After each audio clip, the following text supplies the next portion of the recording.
All right. We're starting Comic-Con 1 minute early, according to our schedule. All right, here we go.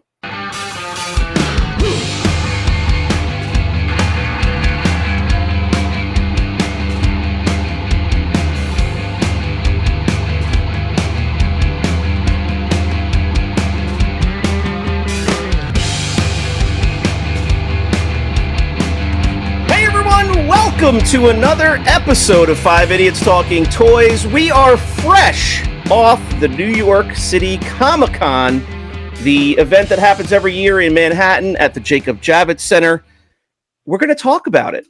Let's get to it. I was told Christopher W's here. That you are a pretty good authority. Oh, hey, how are you?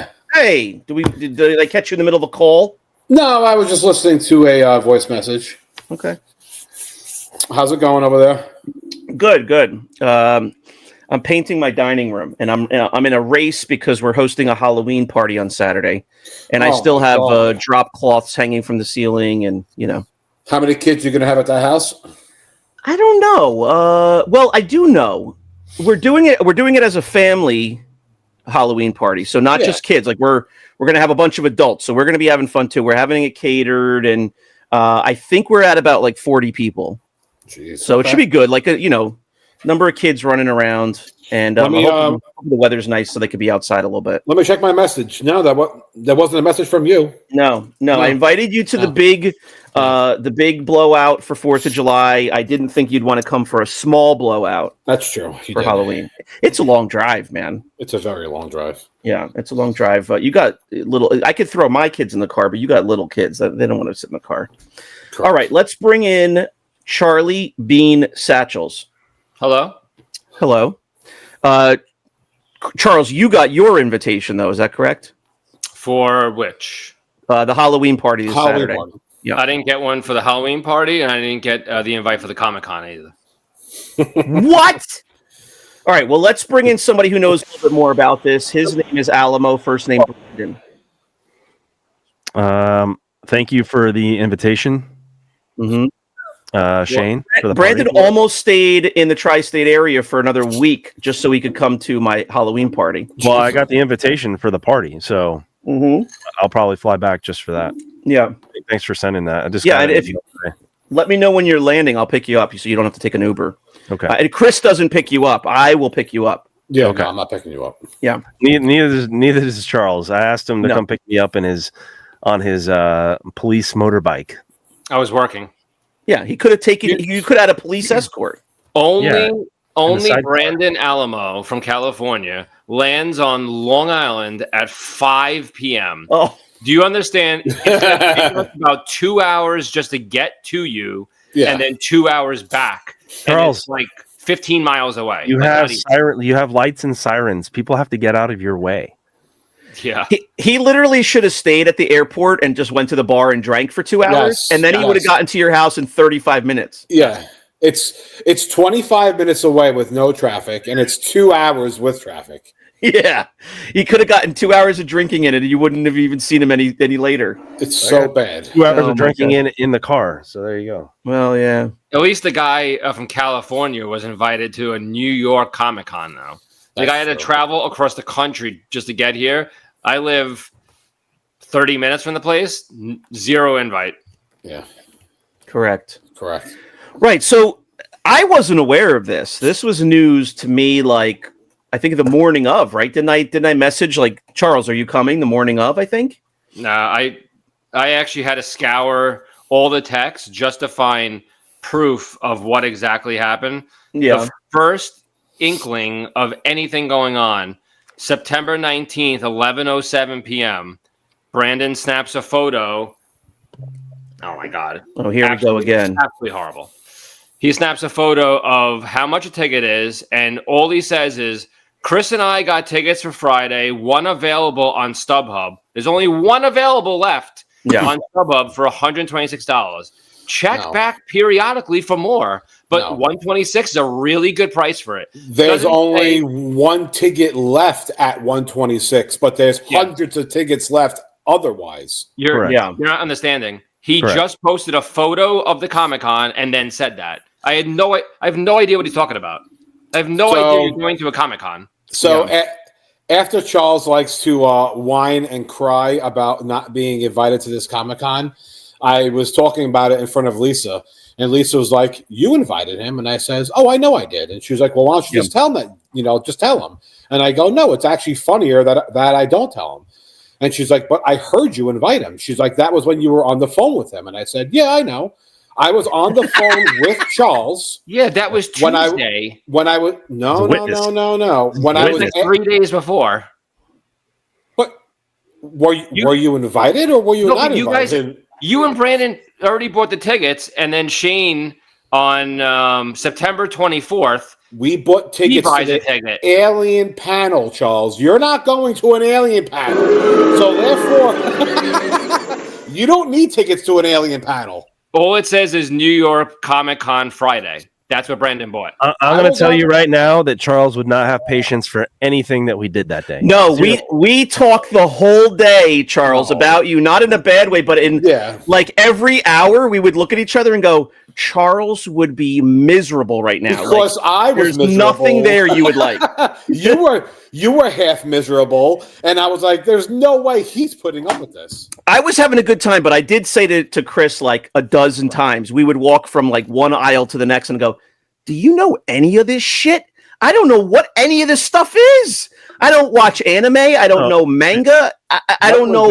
It's very much like San Diego Comic-Con. Yeah, it's comics. I don't know comics. I wasn't going for that. I went for the alien stuff. I could care less about the Comic-Con. So what else was there? Vendors and all that.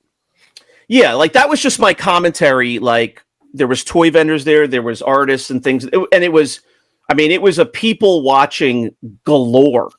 You know, like there were so many cosplay people. I thought there would be like a tenth of that. I like 1 out of every 3 people was dressed up. Literally, it was crazy. The minute we found out that we weren't going to the Ohio show, like when it was getting impossible, like for me, I could go to both. It wasn't that big of a deal if I was able to pull it off. I wasn't able to pull off Ohio at the last minute. So for me, it wasn't like a one or the other type of show. But when Brandon said he wasn't going to be able to go, but he was trying to get tickets to go to New York because that weekend he was more free. The first thing I said was, I don't really want to go to a Comic-Con. Like, I just have no interest in it.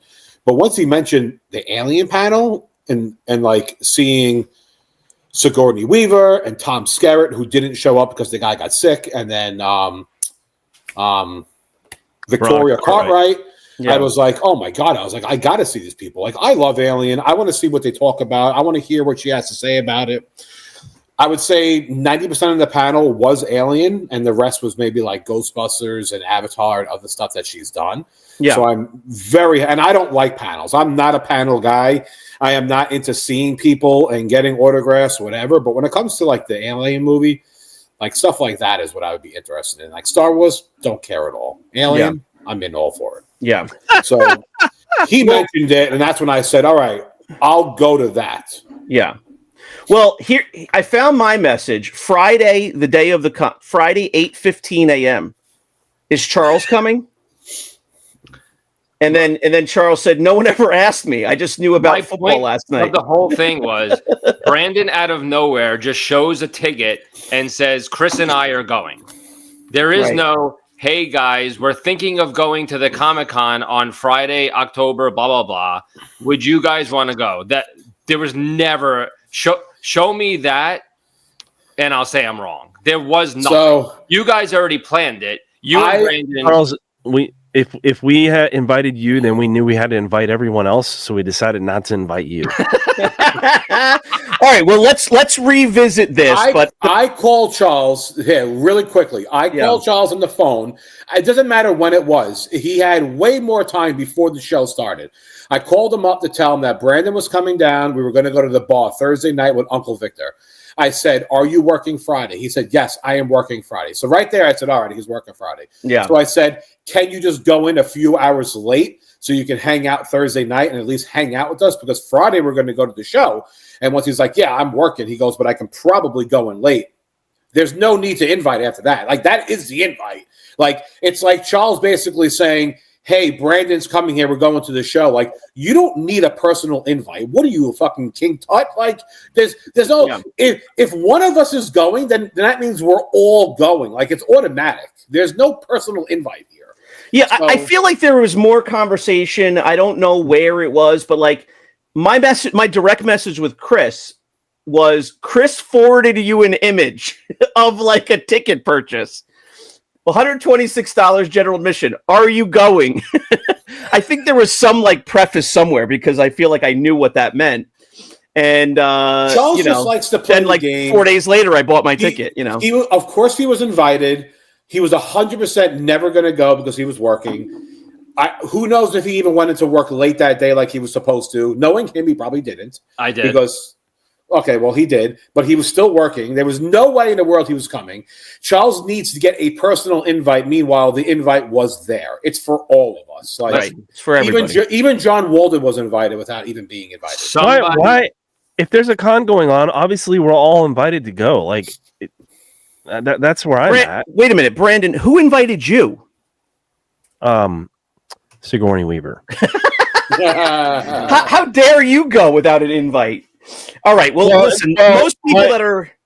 Well, another one was that I've known about this con for a little while. Not this specific one, but the New York Comic Con, because my brother goes to them every year. So I knew my brother was going to this one. And when I heard that Sigourney Weaver was going to be there, I messaged him and I said, hey, how do I get tickets? And he's like, it's a little different than San Diego. You got to go on the website and there's usually tickets, which there was.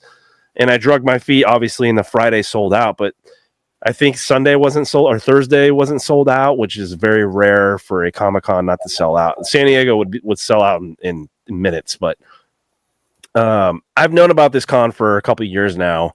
It is not as big as San Diego Comic-Con, but it is looking like it's getting that way. So I imagine that this con is going to be huge next year or the year after. So I've known about it for a little while. My brother does go. I wanted to go see my brother anyway. So I figured this was a good excuse. Go visit my brother, go see you guys and go do that. And I was like, well, obviously, we're going to hang out because it's in New York. So why wouldn't I say anything to you guys? You guys all live train ride away from New York. It's hard for John. I know he's not going to come up to New York for this, and anybody else. If you don't live in that area, you're not going to come to this. Like, that is a trek, and a lot of. I mean, just for Chris and I to get to the con that morning was a giant pain. It wasn't easy. A lot of people around, and the taxi cab driver almost ran over like four cosplayers, and that's true. It's a process to get down there, so it's not easy for people just to I'm just going to go to the con. Like, no, it's hard to get to. No, and I was telling Brandon, when we were in New York, I said, whenever you have to go to New York, I mean, if you're going for a Yankee game, a Mets game, you got to leave several hours early, from New Jersey or Long Island. But if you're going in for anything in Manhattan, you just have to make a day out of it. Like, there's no like, oh, quick, I'm going to run over to Manhattan. Like, you have to know what time to go. If you're local, not to go between 7 and 10 o'clock in the morning. Not to go between 4 and 6. You gotta make a day out of it and go at a smart time. I got it in an hour, an hour flat from New Jersey. But when I got in, all the parking decks all around Jacob Javits, like for blocks and blocks, were all full. And I got there at like 10:45, like 10:45, and it only opened at like 10 or 10:30, and they're all full for the whole day already. So, well, listen, most people watching this don't care about Charles not getting invited. Let's get into the con. Let's talk about the con itself. Brandon and I, our main goal, and probably your goal too, Shane, which you ended up making it, was we wanted to see the alien panel. Yeah. And it started at, I want to say, 11:30 in the morning, which means for us, we needed to take like a 10 o'clock train minimum, more like a 9 o'clock train. So they had a reserved line, people who reserved tickets, and they had a standby line. Thankfully, Brandon and I, we were like 2 people off when they did the cutoff of the standby. They let us in the room. We were able to see the panel. It was fantastic. She was talking about how there's another script being written by a Walter Hill. It's 50 pages long of an alien movie. She's in it. She loves it. She wants to see more. They're going to sit down, hopefully talk about reprising her role in the future. However that may happen. That, again, it was just cool hearing that firsthand and not reading it on Facebook and knowing if it's true or not, because you don't have the stuff we read on Facebook. It's usually fake. Yeah. So, I was just excited just to be there for the panel itself. And then the fact that, Shane, you were there also, and it was the three of us kind of walking around. Yeah. It was fun because Shane was walking around doing this little get together. Like, let's go. That's the rally call. It's time to move on to the next one. Round it up. Yep. Round it up. It was funny because I literally got into the city, like pulled out of the Lincoln Tunnel, which is right there, a couple blocks away. And I'm there before you guys even got off the train, like literally 10:45. And I'm like, this is great because I'll get out. I'll be able to walk in. And I got sent from one lot to another lot. Then that lot was full. I was like, come on. So I had to drive 8 blocks away or something like that and just hoof it. But I got in there, maybe 10 minutes after the panel started or something. And I caught most of it. I ended up getting a seat eventually. So it was great to see them talking about the movie. Obviously, she touched on Avatar a little bit. A couple of comments about Ghostbusters.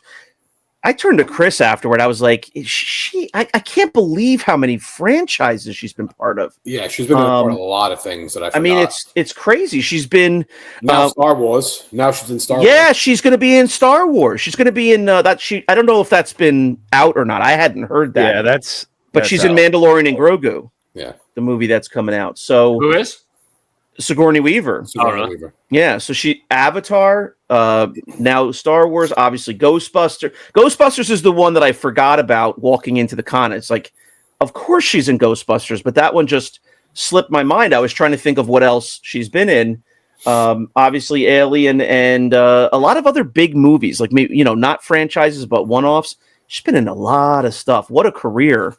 And she looks great. I don't know how old she is, but 78. She's 78? Really? That's what I read. I couldn't believe it. And I hope it's a typo. God. She looks fantastic. Somebody posted that she was 78, and I was like, that lady does not look like she's 78. She looks great. Wow, she looks amazing if that's the case. Yeah. Can you imagine wanting or, signing up to do 76. all? She turned 76 on October 8th. Oh. Can you imagine wanting to? That's better than 78. I don't know. Somebody must have wrote. I didn't verify it. I just read it. Can you imagine all this activity at that age? Like, not only filming movies, but there's so much that goes along with it that we don't even know about. Like all the promotion, the interviews, the red carpet. Like it's so much more than just showing up on a set for a few months. And she's doing all of that. And then she's doing photo ops, which is when, and then doing group photos and doing signings. And Brandon will show you the picture. Well, that's in Wins the Wisp, but we all took a picture with her and Victoria Cartwright, who played Lambert in Alien. So we have like a photo op of the three of us with the two of them. And I believe Brandon got her signature also. I don't really care about signatures. No, I did not. And I read that people were in line for 4.5 hours doing that. So I'm glad I did not. Oh, wow. For that. I'm glad I did not opt for that. Yeah. But I am very happy that we got the picture with her because I have it hanging down here now. And I'm glad I did it. Well, I'll tell you, my comment is that it was a great, quick experience. I appreciate that we got to do that. Thanks to Brandon, he set that up.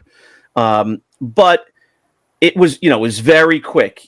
I've only been to a couple of other conventions, and they're, obviously it's different for different people. If you're going to stand in the big room and stand in a roped off line where the actors are all lined up together, it's a different scenario. You're going behind a curtain in a totally secluded area to take a picture with Sigourney.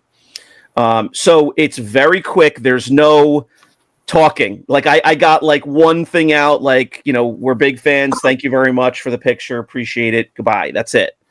There's no, even 30-second, how are you? Love your movie. Like, how is the latest movie? None of that. So it is very quick. When you have to be prepared for that if you're going to meet one of the bigger stars.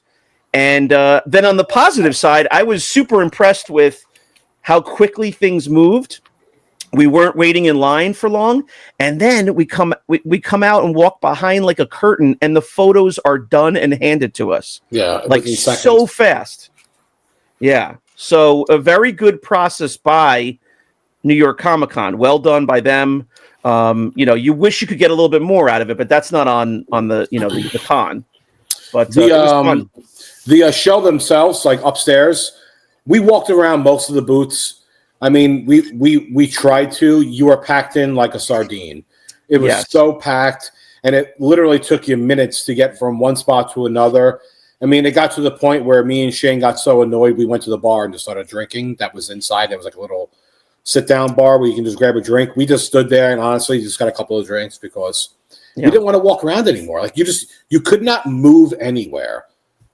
Yeah, and some people don't like to be around a lot of crowds. I'm not one of those people. Like, I have people in my family that will 100% refuse to go to Rockefeller's Center at Christmas time because they're like, no way do I want to be around that many people. I'm not that person. I don't mind being in crowds. I don't mind, having to walk through. But there wasn't enough that you and I wanted to really look at. It wasn't like we weren't shopping for toys. We actually didn't see a lot of toy booths the first 2 full times we went through the room. But then at the end of the day, when we were kind of just racing around and I lost you guys for 20 minutes, I found a couple aisles that were full of toys, full of toy booths. And, there was a lot of toys. I mean, every toy line you could imagine, there was walls of them. I was like, where has this been all day long? So my opinion was the signage there, not for individual booths, but just the signage in general. They tried. There were signs everywhere, but it was very confusing. The signage at these things is never good. No. I didn't know how to get to the main stage. I was late for the alien thing because I was inside, and I'm going up and down escalators, and I didn't know what level it was on. And it's like, it looks like you're supposed to go forward, but you're supposed to go down. So, it's a lot to look at. It's very, very big. Mm-hmm. I could understand why somebody would go a second day if you were into all these comics and manga and anime and stuff, because there's too much to see for one day. Well, it's a 4-day show. It's Thursday, Friday, Saturday, Sunday. Yeah. And so I could see going at least twice. Yeah. They had like NECA and they have Super 7 booths. Like they all have booths there. And then I believe it was AFA had, or CGC, and then Heritage Auction and Golden. They all have booths there like everywhere. But again, it's like, I went for the Alien panel. That's all I cared about. And the only thing I bought was 2 Alien T-shirts to bring home. I didn't buy anything. I didn't shop for anything. I was looking for Alien toys if they had it, but they just didn't have anything. Yeah. That you didn't see. I mean, I didn't see hardly anything there. A lot of people were dressed up, like loving these costumes. My biggest complaint about that, and the same thing with San Diego Comic-Con, it's the same thing. They do a good job of putting Artist Alley, which is where we met my brother at. The comic area that area is very like cordoned off. Like that's where that area is.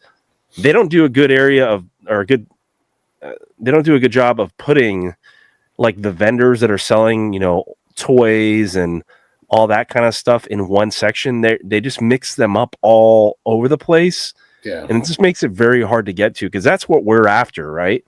I mean, we're not looking at the NECA booth, and we did do that eventually, but that's not something that we wanted to do to begin with. We wanted to go to see all the toys. We're not going there for that booth. No. And when there's like a toy vendor that's mixed in next to the t-shirt guy that's behind the NECA booth, and then all the other toy guys are like way on the other side, it doesn't make any sense.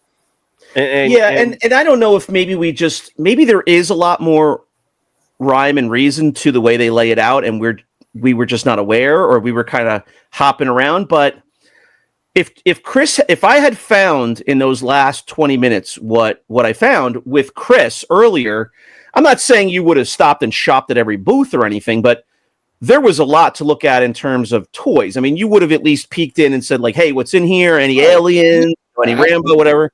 Absolutely. There were a lot. And I actually, the funny story I told these guys was, I was walking down an aisle. I just picked a random aisle to go to the exit. And all of a sudden I was in the middle of like every booth was a toy booth. I'm like, where the hell was this? And there was one whole wall of wrestling figures, like modern, recent releases, everything, some older releases, but all in box. And so I said, you know what? Let me take 60 seconds and look and see, for my son, is there anything here? And I saw a couple of figures that I've been wanting to get for him. And I'm videoing the figures. And meanwhile, by the way, Charles, I have like a whole bunch of photos and videos that we can get on YouTube for shorts. Yeah. I'm videoing as I'm looking. And there's a guy who obviously is working the booth, and he like steps out of the way for me as I'm videoing. And then I stop and I look up and I turn to go to him and I say, "Hey, how much for this figure?" And I turn and I turn and the guy goes, "Oh!" like that. And I'm like, "What?" Ted Fortney standing right next to me. So Ted was working the booth. It was his friend's toy booth, and he travels around with them to toy shows and helps them out. And so Ted is standing right next to me, and we're both standing next to each other, didn't realize who we were. We weren't looking at each other's faces. So I chatted with him for a few minutes. He's super nice. Yeah, he was there solo. And so he got me helped me get a couple of figures there for my son. I'm going to put those away for Christmas. And I got a couple T-shirts for the kids. That's all I bought, just like Chris. Bought a couple of toys for my son, a couple T-shirts for the kids, one shirt for myself. That was it.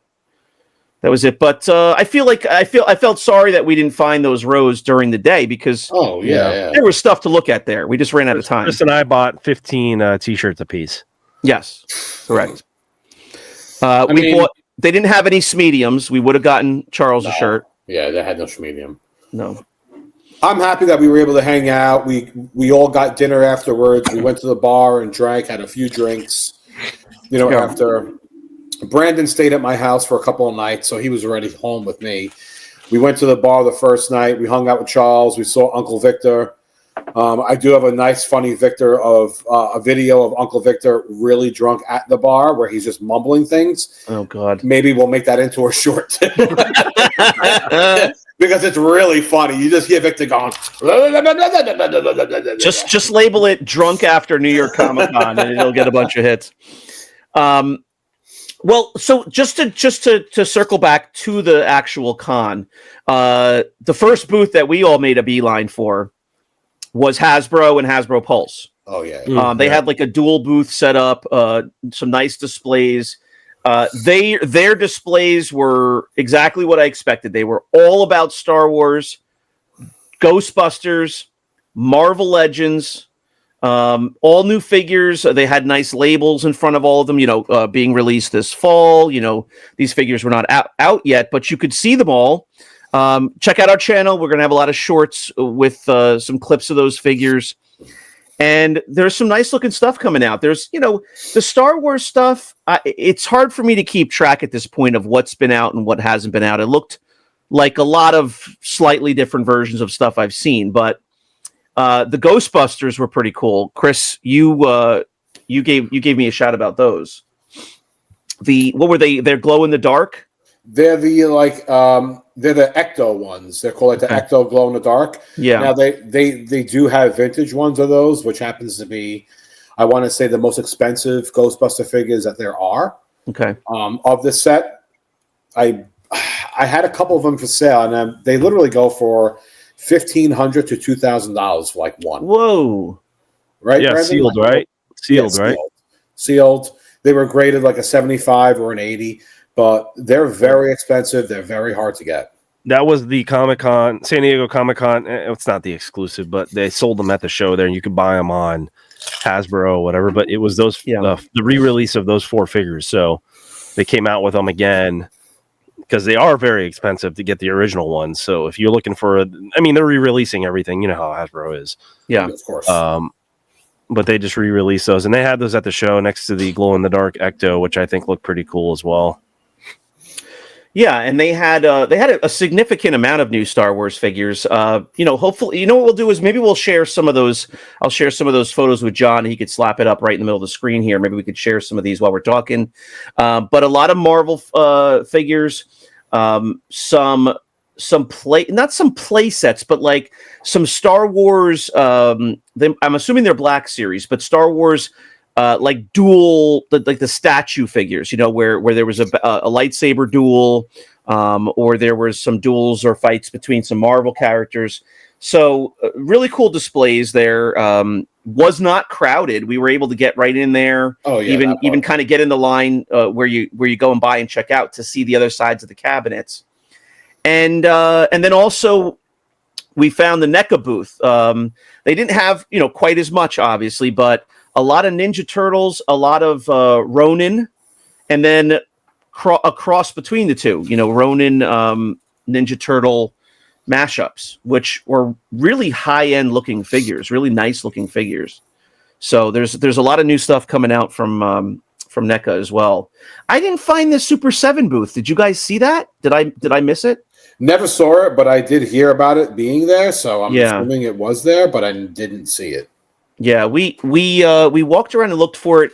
I know Charles is wanting to know this.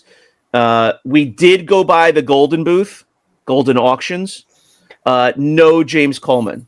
Oh yeah. I don't know if he was there. I thought he was. I heard they already fired him before the show I hope started. That guy probably got fired already for their own sake. I hope avoid any lawsuits now. A mental head case, definitely. Yeah, no Coleman. We didn't know what we were going to do if we did see Coleman. We were like, what are we going to do if we see him? Are we going to most likely we're just going to laugh at him.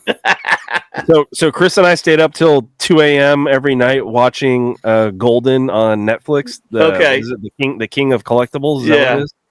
Yeah, King of Collectibles. And Chris and I both agree that Coleman is perfect for that job and perfect for that company. Yeah, he's going to do very, very well there. He is. Yeah, I was like, this is a bunch of sleazeballs like running this company. He's like, and they're in New Jersey, so it definitely has that New Jersey, Staten Island, like it has that New York, New Jersey, Staten Island vibe with all the people that work there. Yeah, I had the Jersey Shore, like perfect haircuts, the sunglasses, the watch, the hair was greased up. Yeah, I was like, what is this? Well, Coleman was, just so you know, for anybody watching, we all discovered him the first time on Utah Shore. He was on Utah Shore on MTV.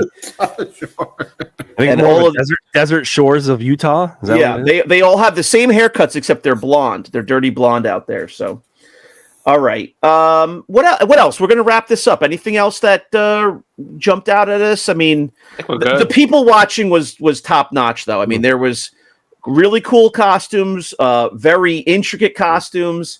Women walking around in leather and everything. That was fun. And that's a good word for it. Yeah, I mean, how do we put that video up? Like, how do we not put that video in this episode? I have to send it to Charles. Did he put it up yet as a short? I don't know. Well, I don't know, but it's let's see. Did I download it here?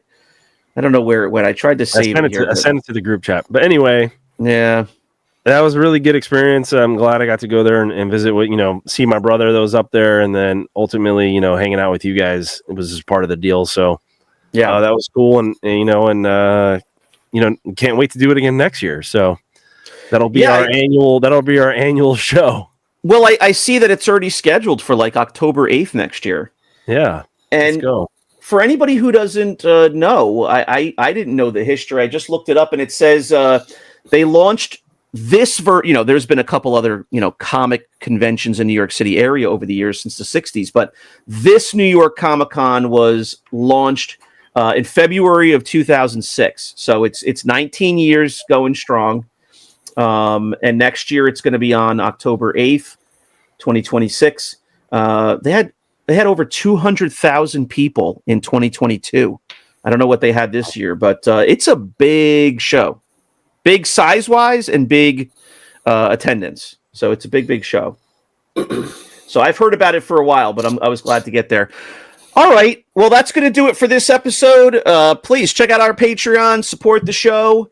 If you went to Comic-Con, hit us up in the comments. Let us know what your favorite part was. I know that there was a lot of other good panels that were going on. We were walking around and we saw a line for a panel at one point that was enormous. And I don't remember exactly what it was, but it was, somebody mentioned it. It was something pretty big. And what I'm sorry that we missed was the day before on Thursday was the Alien Earth panel. Yeah, I would have liked to see that too. Yep. They had Noah Hawley there. I had no they idea. had the stars of the show there. Yeah, I didn't know either, but I saw it after the fact, and they had Noah Hawley who created the show and a bunch of the cast, and that shows which makes me hopeful that there's a season 2, because if they're having a panel after the fact, that to me is like, well, come on, like, why are you having a panel if you're not going to have a season 2? Like, right. You guys were saying, like, why are they having the panel after the season ended? And I said, well, this might be the first time that they can freely and openly, talk to the audience or with the audience about the storyline of the show, because, I'm sure they were keeping it secret every episode until it aired. So it, just wrapped. All right. Well, that's it for 2025 New York City Comic-Con. A fun time, a nice Friday to take off of work and get into the city. It was a nice weather as well. And that's next about year. it. Next year we'll make sure we invite Charles early. Yes. No, if you would just no, if you just invite invite Charles, me, I'm out. if you just invite me now, it's a year in advance. Charles, October 8th apparently is when it starts. So thank you, Brandon. Thank you. You can tell Uncle Victor that too. And March 28th for the Ohio show. There you go. Yeah. All right. Well, that barbecue was really good, by the way. I was a little skeptical, but that barbecue was good. That's true. Yeah, that was cheap. Big giant beef ribs. Are you a beef rib guy, Charles? For $13. I just want to let this go. That's what I'm looking forward to. All right, that's going to do it. We'll see you next time on 5 Idiots Talking Toys. Bye-bye. Bye.